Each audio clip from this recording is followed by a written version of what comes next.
are able to check boxes of explosive athlete, extreme length, and shot making. He's got all three of those things. I like him next to Luka.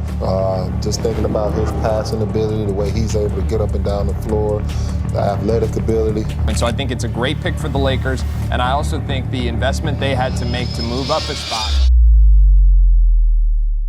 The Los Angeles Lakers thought they were drafting a project, a 21-year-old guard, taken 24th overall, someone who could spend a year learning the speed of the league, adding strengths, and waiting for his opportunity behind actual NBA veterans. But then Cameron Carr stepped onto a summer league floor, and within a few weeks that entire timeline started looking completely wrong.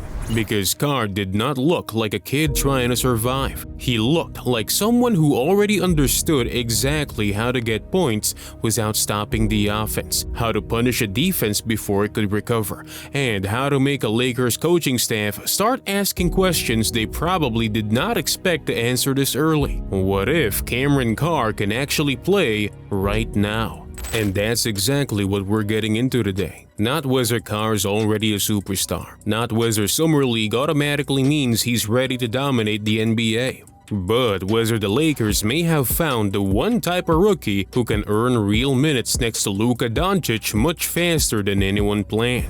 But before we get into what Carr just showed, you have to understand why the 24th pick mattered so much in the first place. Because this was not the Lakers taking a random swing at the end of the first round. Los Angeles actually moved from 25 to 24 and sent cash to New York to make sure Carr was the player coming back. That's a tiny move on paper, but front offices do not move up one spot unless they believe somebody else might take the exact player they want. And Carr was never a normal late first round prospect. At Baylor, he averaged 18.9 points, 5.5 rebounds, 2.6 assists, and 1.3 blocks while shooting almost 49.5% from the field and 37.4% from three. Those are not numbers built around one lucky tournament run. That's a full season of efficient scoring, real length, and defensive playmaking. Then you add the athletic testing, and the whole thing starts making even less sense. Carr recorded a 38-inch standing vertical and a 42.5-inch maximum jump. His father, Chris Carr, played 6 years in the NBA and finished second to Kobe Bryant in the 1997 Slam Dunk Contest. So the explosion is not some random feature that appeared overnight. Basketball and ridiculous athleticism have been part of this kid's life from the beginning. But here's the thing, none of that guarantees minutes. The Lakers do not need another player who looks incredible in an empty gym or wins a combine. They need somebody who can stand next to Luka, understand where the space is, and finish the possessions Luka creates before the defense gets a second chance. And that's where Carr's summer league became so interesting. In his second game against Miami, Carr scored 26 points, grabbed 8 rebounds, and buried 4 threes in an overtime comeback. He was not just catching fire on impossible shots either. He was relocating, attacking tilted defenses, getting his feet set quickly, and playing with the kind of confidence that normally takes rookies months to find.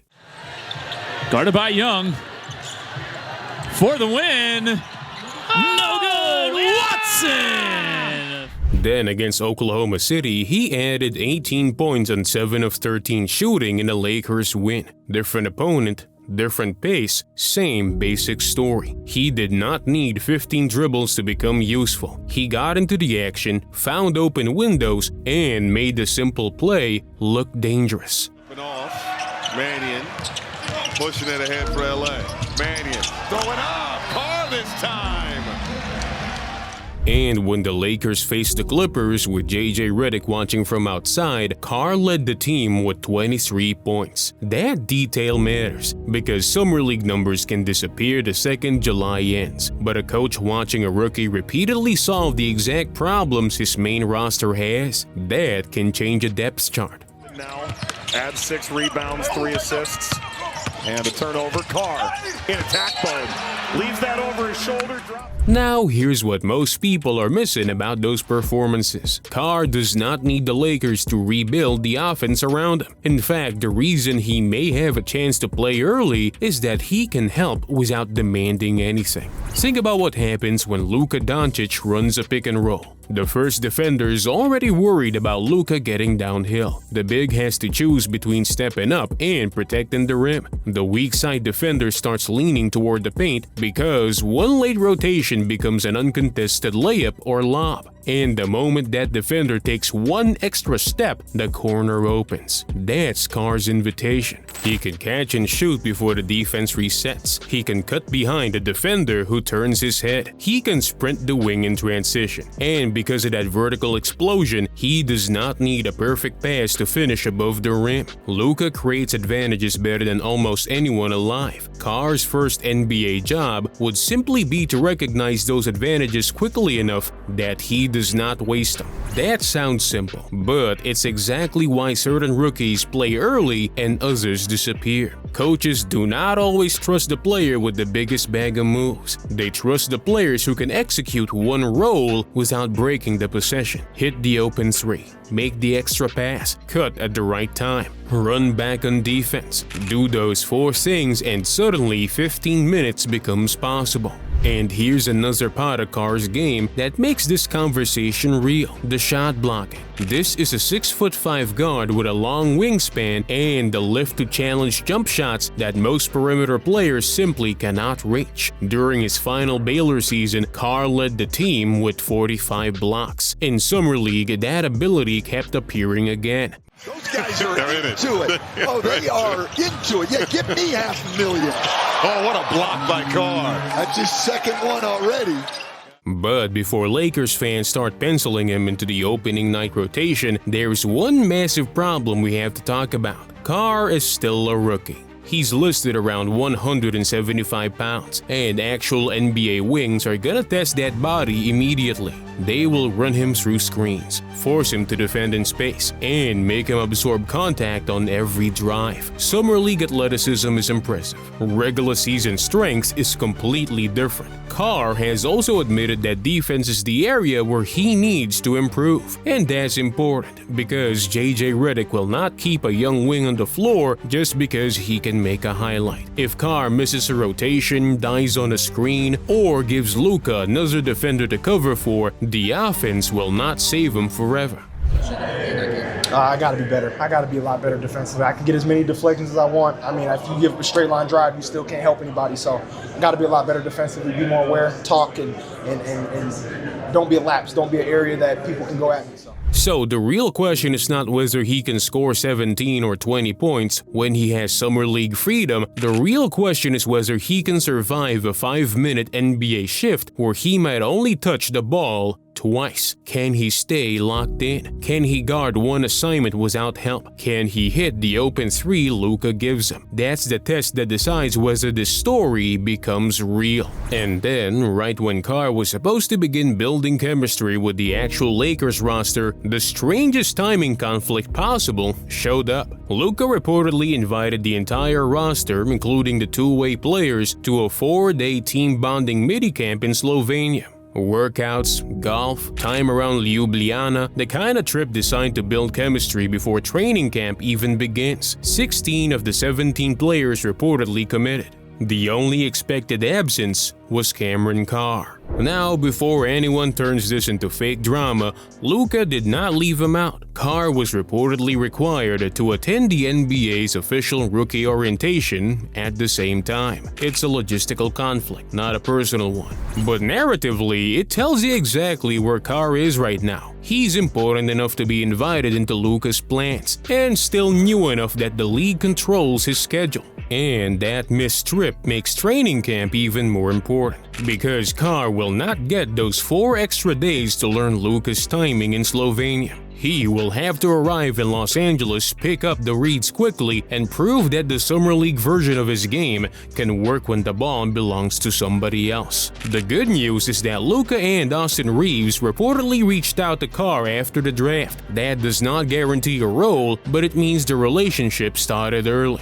And for a rookie whose best pass onto the floor depends on understanding two elite creators, that communication matters. So what exactly does JJ Redick need to see before trusting him? Honestly, the checklist is not complicated. First, Carr has to make open threes at a rate that forces defenders to stay attached. Second, he has to defend without constantly gambling for the spectacular block. Third, he has to make fast decisions because the window Luka creates disappears the second the rookie hesitates. And fourth, he has to accept that some nights his entire contribution might be 6 points, 1 deflection, and the right rotation in the fourth quarter. If he can do that, Carr does not need to beat out an established star. He only needs to become the most reliable answer when the Lakers need length, shooting, and athleticism on the wing. That's how a late first-round pick goes from developmental project to actual rotation option before December. But here's the part Lakers fans have to be honest about. Summer League has fooled people before.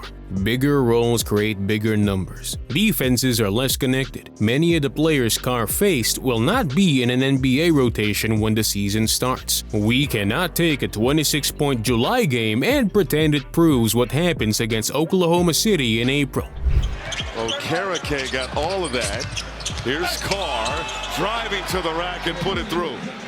What we can say is that Carr has already answered the first question. The NBA tools are real. To kind of get on the court right away. Yeah, first things first is play defense. I feel like I got to show that I'm the best defender here. The shot is real. The athleticism is real. The ability to produce without hijacking the offense looks real. Now the question has changed from, is Cameron Carr an NBA player, to how soon can the Lakers actually trust him, than Los Angeles expected to have with the 24th pick. Because the Lakers did not draft Carr to save their season. They drafted him to become a part of their future. But if his shooting survives, if his defense catches up, and if he learns how to move around Luka without needing the ball, that future might arrive a lot sooner than anybody planned. So what do you think? Should Cameron Carr be in the Lakers' opening night rotation? And if JJ Redick gives him 15 minutes, which player should lose those minutes?